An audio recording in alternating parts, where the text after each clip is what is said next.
শ্রমিকদা আমাকে বলছিলেন যে তুমি আজকেই ডক্টর শ্যামাপ্রসাদ মুখার্জির বাড়ি থেকে ঘুরে আসবে। আমি শ্রমিকদাকে আরও অ্যাডিশন করে বললাম ডক্টর শ্যামাপ্রসাদ মুখার্জির বাড়িতেও যাব, সেখান থেকে স্বামী প্রণবানন্দকেও বালিগঞ্জ ভারত সেবাশ্রম সঙ্গে গিয়ে প্রণাম করে আসব।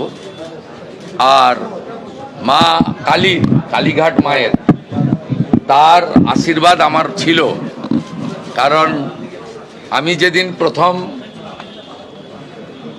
প্রণাম করতে যাই, মাকে পুজো করতে যাই, সেদিন মায়ের পা থেকে একটি পদ্ম ফুল পড়ে আমার হাতে পড়েছিল। আমি সেদিনই বুঝেছিলাম মা কালীর আশীর্বাদ আমার উপর বা আমাদের উপর আছে। সেই কালীঘাট মন্দিরও দর্শন করব এবং আমি যেহেতু ভবানীপুরের বিধায়ক, শীতলা মায়ের মন্দিরও যাওয়ার আমার পরিকল্পনা আছে। আগামী দিনে আমাদের অগ্রাধিকারের ভিত্তিতে